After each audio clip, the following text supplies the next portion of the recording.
நாளைக்கான ப்ரிடிக்ஷன் பார்த்துடலாம். விஜய் காவேரி மேலே எந்த அளவுக்கு பாசமாகவும் அன்பாகவும் இருக்காருங்கிறது காவேரியை கவனிச்சுக்கிறத பார்க்கும்போதே தெரியுது. எல்லாருமே வந்துட்டு காவேரிக்கு சப்போர்ட் பண்ணாமல் கேர் பண்ணாமல் இருந்தாலும் பட் விஜய் வந்து இந்த அளவுக்கு பார்த்துக்கிறதே பெரிய விஷயந்தான். இதை பார்க்கும்போது ரொம்ப க்யூட்டாகவும் ரொம்ப சந்தோஷமாகவும் இருக்கும்னு நினைக்கிறவங்க கண்டிப்பாக நம்ம வீடியோக்கு ஒரு லைக் பண்ணிக்கோங்க. ஹாஸ்பிட்டலில் போய் டாக்டர்கிட்ட கேட்டுட்டு வருவாங்க. ரொம்ப ஹை ஃபீவராக இருந்தால் கண்டிப்பாக அது குழந்தையை பாதிக்கும். அம்மா போடுறதுங்கிறது சாதாரண விஷயமே கிடையாது. அது வந்து அவங்களுக்கு ஹீட் மூலயமா போட்டாலும் அந்த ஹீட்னால் வந்துட்டு குழந்தைக்கு அஃபெக்ட் ஆகிறதுக்கு நிறையவே வாய்ப்பு இருக்குது. இவங்க ஸ்பிரிச்சுவலாக கூட இதை பார்ப்பாங்க. ஸோ கடவுள் நம்பிக்கை இருந்துச்சுன்னா கண்டிப்பாக கடவுளையும் வேண்டிக்கோங்க. ஏன்னா ஒரு சிலர் வந்து கடவுளை ரொம்ப நம்பகத்தன்மையாக வந்து கும்பிடுவாங்க. அம்மா போட்ட டைமில் பார்த்தா ஒரு 2-3 டேஸில் அவங்களுக்கு இறங்கிரும். இப்போ வேறு அவங்க ப்ரெக்னெண்ட்டாக இருக்காங்கன்னு சொல்கிறீங்க. எனக்குமே கடவுள் நம்பிக்கை அதிகமாக இருக்குது. உங்கள் ஒய்ஃப்க்கும் வந்துட்டு ப்ரெக்னென்சி டைமில் இந்த மாதிரி அம்மா போட்டிருக்குன்னு சொல்லும்போது நான் ஒரே ஒரு சஜஷன் கொடுக்குறேன். ஆஸ் அ டாக்டராக நான் கொடுக்க வேண்டிய மெடிசன்ஸ் எல்லாம் கொடுத்துட்டேன். நீங்கள் அதை எல்லாமே கண்டிப்பாக ஃபாலோ பண்ணுங்கள். அதை தாண்டி என்ன பண்ணணும்னா கண்டிப்பாக உங்களுக்கு இஷ்ட தெய்வத்தை வேண்டிக்கோங்க. ஒரு 3-4 டேஸில் அதுவே ரெடியூஸ் ஆயிரும். பட் ஹை ஃபீவர் மட்டும் போக விடாமல் பார்த்துக்கோங்க. ஹை ஃபீவர் போச்சுன்னா மட்டும்தான் வந்துட்டு வயிற்றில் வளர்கிற குழந்தைக்கு லைட்டாக அஃபெக்ட் ஆகும். அதுவுமே வந்துட்டு நம்ம க்யூர் பண்ணிடலாம். நீங்கள் பயப்படுற அளவுக்குலாம் ஒரு பெரிய விஷயமும் கிடையாது. நீங்கள் அதை இதே சொல்லி காவேரியை பயப்படுத்த வேண்டாம். நீங்கள் ஃபஸ்ட்டு போல்டாக இருங்க அப்படின்ற மாதிரி சொல்ல ஒரு மாதிரி ரொம்ப சங்கட்டமாயிரும் விஜய்க்கு. என்ன டாக்டர் இப்படிலாம் சொல்கிறாங்க, ஒரு வேளை ஹை ஃபீவருக்கு வந்துருமா, குழந்தைக்கு ஏதாவது பாதிப்பாயிடுமா, காவேரி வேறு இப்படி இருக்காளே, எனக்கு ஒன்றுமே புரியல. அதுவும் போக இந்த மாதிரி காவேரி இருக்கும்போது அங்கே கங்காவும் ப்ரெக்னெண்ட்டாக தான் இருக்காங்க. இது தெரியாமல் வந்து காவேரி அவங்க கூட போய் அவங்க கூட க்ளோஸ் ஆகி ஏதாவது அவங்களுக்கும் ஸ்ப்ரெட் ஆச்சுன்னா அவங்க வயிற்றில் வளர்கிற குழந்தைக்கும் சேர்ந்து பாதிப்பாகும். அதுக்கப்புறம் கடைசியில் வந்து காவேரி தான் காரணங்கிற மாதிரி தேவையில்லாத பிரச்சனை, தேவையில்லாத சங்கட்டம் குடும்பத்துக்குள்ளேயே வரும். எதுக்கும் வந்துட்டு நம்ம முதல்ல அங்கே கிளம்பி போயிட்டு நம்மளே காவேரியை பார்த்துக்கலாம்.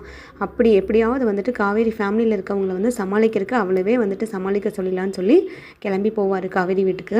காவேரி விஜய் பார்த்ததும் ரொம்ப ஷாக் ஆகிடுவாங்க. என்னங்க எதுக்கு இங்கே வந்தீங்க, யாருக்காவது தெரிஞ்சால் பெரிய பிரச்சனை ஆகிடும், வேண்டாம் விஜய் நீங்கள் போங்க, அது போக போலீஸ் உங்களை தேடிட்டுருக்காங்க, நீங்கள் இங்கே வந்து மாட்டினீங்கன்னா தேவையில்லாத பிரச்சனை தான் வரும், இதனால் அம்மாவுக்கு அக்காவுக்கு எனக்கெல்லாம் சங்கட்டமாகும் அப்படின்ற மாதிரி சொல்ல, முதல்ல நான் சொல்கிறத கேளு காவேரி, இதுக்கு மேலே நீ வெளியில் போய் கங்கா கூடவோ இல்லை அம்மா கூடவோ யார் கூடயும் வந்துட்டு நீ க்ளோஸாக போக வேண்டாம். ஏன்னா உன் மூலிமா வந்து அம்மா போட்டிருக்கிறது அவங்களுக்கு ஸ்ப்ரெட் ஆயிடுச்சுன்னா கண்டிப்பாக அவங்களுக்கும் சேர்ந்து பிரச்சனை வரும். நானே உன்னை பார்த்துக்கிறேன்டி, நான் பார்த்துக்கிறதுல என்ன இருக்குது, வெண்ணிலாவோட பிரச்சனையெல்லாம் நான் ஒரு பக்கம் மூட்டை கட்டி வைக்கிறேன், அது நடக்கிறது நடக்கட்டும், நம்ம தலையெழுத்து எப்படியோ அதுபடி தான் அது நடக்க செய்யும். வெண்ணிலாவுக்கு ஏதாவது ஆகுமோ, இல்லை வந்து வெண்ணிலாவே முழிச்சு வந்து உண்மையை சொல்லுவாளோ, இல்லை வெண்ணிலாவோட மாமா மனசு மாதிரி உண்மையை சொல்லுவாங்களோ, அது நடக்கிறது கடவுள் எப்போ வந்துட்டு முடிவெடுத்திருக்காங்களோ அதுபடி நடக்கட்டும். பட் இப்போதைக்கு என்னோட மெயின் ப்ரையாரிட்டி நீ மட்டும்தான். உன்னை வந்து நான் நல்லபடியாக பார்த்து உன்னை க்யூர் பண்ணணும். இதவே வந்துட்டு இப்படி அசால்ட்டாக விட்டுட்டு இருக்க முடியாது காவேரி. நான் என் கூடவே இருக்கேன். கம்ப்ளீட்டாக வந்துட்டு அம்மா போட்டிருக்கிறது சரியாகிற வரைக்கும் நான் இங்கே தான் இருப்பேன். நீ அம்மாட்ட எப்படி சமாளித்து சொல்கிறேன்னா, கங்காக்கா ப்ரெக்னெண்ட்டாக இருக்கனால யாரும் உள்ளே வர வேண்டாம், உன் மூலயமா வந்துட்டு அவங்களுக்கும் ஸ்ப்ரெட் ஆயிடும்னு சொல்லிட்டு ஸ்ட்ரிக்டாக சொல்லிடு. ஏதாவது வாங்குறதுனா நம்ம ஜன்னல் வழியாக வாங்கிக்கலாம். முக்கியமாக வந்துட்டு அவங்கள வேறு இடத்துல போய் ஸ்டே பண்ண சொன்னேன்னா இன்னுமே நல்லது தான். அவங்க 3-4 நாளைக்கு வேறு இடத்துல ஸ்டே பண்ணியிருந்தாங்கன்னா அதுவுமே அவங்களுக்கு சேஃப் தான். நானே உன்னை பார்த்துக்கிறேன்டி, எந்த பிரச்சனையும் கிடையாது அப்படின்ற மாதிரி சொல்ல, சரிங்க நானும் அதே மாதிரி அம்மா கிட்ட சொல்லிடுறேன் அப்படின்ற மாதிரி காவேரியை சொல்லிடுவாங்க. அந்த டைமில் வந்துட்டு கங்காவோட செக்கப்புக்காக அவங்களும் காலையில் போயிட்டு ஈவினிங் வரைக்கும் வரவே மாட்டாங்க. விஜய் வந்து காவேரியை தாங்குன்னு தாங்குவார். கண்ணெல்லாம் கலங்கி போயிடும் காவேரிக்கு. அந்த அளவுக்கு வந்து விஜய் கவனிச்சுக்குவார். காவேரிக்காக ஓடி ஓடி சமைக்கிறதும், காவேரிக்காக வந்து இளநீ வாங்கிட்டு வந்து கொடுக்குறதும், வேப்பலை வந்து கட்டி விடுறதும், அந்த மாதிரி என்னென்னமோ பார்த்து பண்ண காவேரி போய் விஜய்கிட்ட கேட்பாங்க.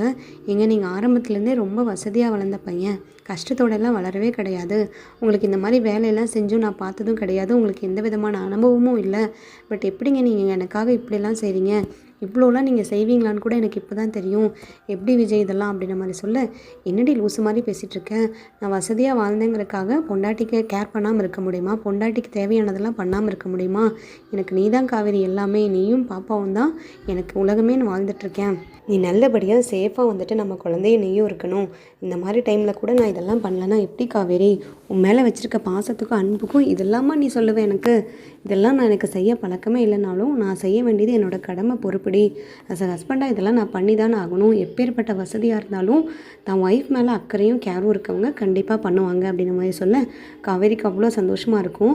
விஜய் உடனே ஹக் பண்ணி, I love you so much Vijay, நான் என்ன வந்துட்டு நல்லது பண்ணணும் தெரில, இல்லை என் அப்பா அம்மா என்ன புண்ணியம் பண்ணாங்களோ தெரில, உங்களை மாதிரி ஒரு ஹஸ்பண்ட் வந்து எனக்கு கிடைக்கிறக்கு ஃப்ராங்காக சொல்லணும்னா முதல்ல என் லைஃப்பில் நிவின் இல்லாமல் போகும்போது அவ்வளோ ஃபீல் பண்ணேன், அவ்வளோ வருத்தப்பட்டேன்.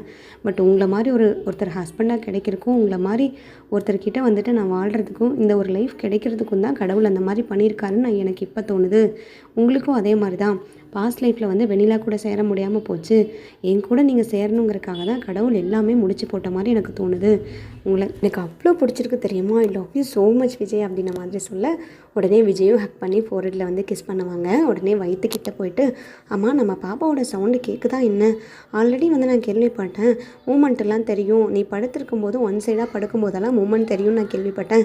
ஏதாவது மூமெண்ட் தெரியுதா, இல்லை கொரட்டை விட்டு நல்லா தூங்கிட்டு இருக்கியாடி அப்படின்ன மாதிரி சொல்ல, ஐயோ இல்லைங்க அப்பப்போ எனக்கும் தெரியும், பட் எனக்கு ஏதோ மாதிரி வித்தியாசமாக ஃபீல் ஆகுதுன்னு சொல்லிட்டு நானும் அப்படியே விட்டுருவேன், அதை பெருசாக நோட் பண்ணிக்க மாட்டேன்.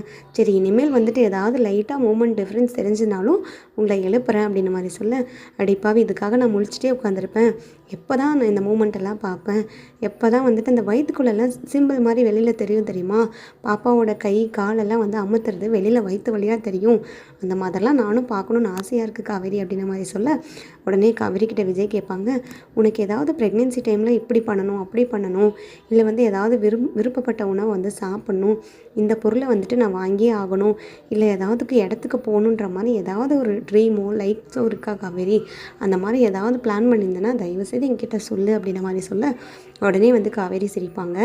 என்னடி சிரிக்கிற, ஏதாவது பிளான் வச்சுருக்கியா, ஏதாவது ஆசை இருந்துச்சுன்னா சொல்லுடி, ப்ரெக்னென்சி டைமில் வந்து பொண்டாட்டியோட ஆசையை நிறைவேற்றுறது தான் ஒரு புருஷனோட கடமையே, ஸோ அதை நான் பண்ணாமல் ஸ்கிப் பண்ணவே மாட்டேன், தயவுசெய்து சொல்லு காவேரி அப்படின்ன மாதிரி கேட்க, ஆமாங்க இருக்குது, பட் சொன்னால் கொஞ்சம் காமெடியாக இருக்கும், நீங்கள் என்னை கிண்டல் பண்ணுவீங்களோன்னு தான் எனக்கு ஹெசிடேட் ஆகிறேன் அப்படின்ன மாதிரி சொல்ல, ஐயோ எந்த மாதிரி பெரிய அளவுக்கு ஆசையாக இருந்தாலும் சரி, மொக்கத்தனமாக இருந்தாலும் சரி, நீ என்கிட்ட சொல்லு, நான் சிரிக்கவெல்லாம் மாட்டேன், அதை கண்டிப்பாக வந்துட்டு நான் ஃபுல்ஃபில் பண்ணுவேன், அதை எப்படிப்பட்ட ஆசையாக இருந்தாலும் சரி அப்படின்ன மாதிரி சொல்ல, இல்லைங்க இப்போ வந்துட்டு அதிகமாக நான் யூடியூப்லேயும் இன்ஸ்டாகிராம்லேயும் பார்த்தா ப்ரெக்னெண்ட்டாக இருக்கவங்க நிறைய ஃபோட்டோஷூட் பண்ணுறாங்கல்ல, அந்த மாதிரி ஃபோட்டோஷூட் பண்ணணும்னு எனக்கு ஆசையாக இருக்குது விஜய், பெரிய கவுனெல்லாம் போட்டுட்டு தலையில் அந்த கிரீடம் மாதிரிலாம் வச்சு அழகாக வந்துட்டு ஃபோட்டோஷூட் பண்ணணும்னு ஆசையாக இருக்குது அப்படின்ன மாதிரி சொல்ல, பண்ணிட்டா போச்சு, இதெல்லாம் என்ன சாதாரண ட்ரீம் தானே, ஃபோட்டோஷூட் தானே, உன்னை அமெரிக்காவில் போய் ஃபோட்டோஷூட் பண்ணவா, இல்லை ஆஸ்திரேலியாவில் போய் ஃபோட்டோஷூட் பண்ணவா, இல்லை பீச் மூடில் போய் ஃபோட்டோஷூட் பண்ணவா, எங்கே வேணுனாலும் சொல்லிட்டு எந்த இடத்துக்கு வேணுனாலும் நான் கூட்டிகிட்டு போகிறேன், உனக்கு அழகழகான கவுன் நான் இப்போவே ரெடி பண்ண ஆரம்பிச்சிடுறேன் பாரு அப்படின்ன மாதிரி சொல்ல, உடனே காவேரி சொல்லுவாங்க, ஐயோ அப்படிலாம் பண்ணிடாதீங்க, இப்போல்லாம் ஃபோட்டோஷூட் பண்ணக்கூடாது, வயிறுலாம் நல்லா தெரிஞ்சதுக்கப்புறம் 7 months 8 monthsலாம் நல்லா வந்துட்டு வயிறு தெரியும் போது பண்ணாதான் அதோட மெமரிஸ் எப்போவுமே வந்துட்டு நம்மளுக்கு ஃபுல்ஃபில் ஆன மாதிரி இருக்கும், நம்ம பின்னாடி எடுத்து பார்க்கும்போது கூட ஓகே இது ப்ரெக்னென்சி டைமில் எடுத்த ஃபோட்டோஷூட்டுன்றது நம்மளுக்கு அந்த அனுபவமும் எக்ஸ்பீரியன்ஸும் எனக்கு எப்போவுமே வேணும் விஜய், அதனால் இப்போ பண்ணிடாதீங்க, அந்த போக பாப்பா வளர வளர நான் கூட வளரலாம் அவள் கூட சேர்ந்து, உங்களுக்கே தெரியும் ப்ரெக்னென்சி டைமில் வந்து ப்ரெக்னெண்ட்டாக இருக்க லேடிஸ் வந்து நல்லா வெயிட் போட்டுருவாங்க, பட் நான் இப்போவே ஆல்ரெடி வெயிட் போட்ட மாதிரி தான் இருக்கேன், இன்னும் 7 மாதம்லாம் ஆகும்போது எப்படி தான் வந்து ஊதி இருப்பனோ தெரியல, அதுக்காக இதுக்கும் கொஞ்சம் நம்ம வெயிட் பண்ணுவோம், ஒரு 10 kg இது நான் ஏறிட்டேன்னா அதுக்கேற்ற மாதிரி தானே ட்ரெஸ் வாங்கணும் அப்படின்ன மாதிரி சொல்ல, உடனே பயங்கரமாக விஜயும் சிரிப்பார், அது என்னமோ கரெக்டு தாண்டி, இப்போவே வந்துட்டு நீ பப்ளி மாஸ் மாதிரி இருக்கேன், பாரு மூஞ்செல்லாம் பாரு எப்படி உப்புன மாதிரி இருக்குன்னு, இனி ஒரு 7 மாதத்தில் நீ எவ்வளோலாம் குண்டாவியோ தெரியல, தம்பி வேறு எவ்வளோ ஸ்மார்ட்டாக இருக்கேன், எனக்கு ஏற்ற மாதிரி இருக்க மாட்டேன் போல இருக்குது, நான் வந்து விஜய் இவ்வளோ அழகாக இருக்கேன், நீ என்னம்மா ஆண்டி மாதிரி இருக்கேன்ற மாதிரி எல்லோரும் சொல்கிற அளவுக்கு தான் இருக்கும் போல இருக்குது அப்படின்ன மாதிரி சொல்ல, உங்களை அடிக்க போகிறேன் பாருங்கள், இப்படியே பேசிக்கிட்டு இருங்க, அம்மா வந்து இப்போ கேட்க போகிறாங்க, எந்த தைரியத்தில் யார் சொல்லி நீங்கள் வந்த, முதல்ல வெளியில் போன்னு சொல்ல, அப்போ என்ன பண்ணுவீங்க அப்படின்ன மாதிரி சொல்ல, இதுக்கு மேலே நான் பொறுமையாக இருப்பேன்னு நினைக்கிறியா, எல்லாத்துக்கும் ஒரு லிமிட் தான் காவேரி இருக்குது, உனக்காக எவ்வளோ தூரம் நான் பல்ல கடிச்சு போகணுமோ எவ்வளோ தூரம் பொறுமையாக இருக்கணுமோ இருந்தேன், உனக்காக மட்டும் கிடையாது நம்ம ஃபேமிலியில் இருக்க எல்லாருமே ஒன்றும் சேரணுங்கிறக்காக, பட் இதுக்கு மேலேயும் நான் பொறுமையாக இருக்க மாட்டேன், இப்போ மட்டும் அத்தை வந்து ஏதாவது சொன்னாங்கன்னா என் பொண்டாட்டியை நானே பார்த்துக்கிறேன், என் பொண்டாட்டி ப்ரெக்னெண்ட்டாக இருக்கா, அவள் வயிற்றில் வளர்றது விஜயோட குழந்தை, அதனால் நான் தான் அவளை பார்த்துக்குவேன்னு சொல்லி அப்படியே வந்துட்டு உன்னை செட்டில் பண்ணி கூட்டிகிட்டு நம்ம வீட்டுக்கே போயிடுவேன், அதுக்கப்புறம் நான் இங்கே உன்னை அலோவ் பண்ணவும் மாட்டேன் வரவும் மாட்டேன் அப்படின்ன மாதிரி சொல்ல, ஐயோ என்னங்க நீங்கள் ஏதோ சொல்கிறீங்க, அப்படிலாம் எதுவும் நடக்காது, ஹோப்ஃபுல்லி எல்லாம் நல்லபடியாக நடக்கும் அப்படின்ன மாதிரி சொல்ல, நானும் அதே மாதிரி தான் காவேரி நினச்சிட்ருக்கேன், பார்க்கலாம் அப்படின்ன மாதிரி விஜயும் சொல்லுவார்.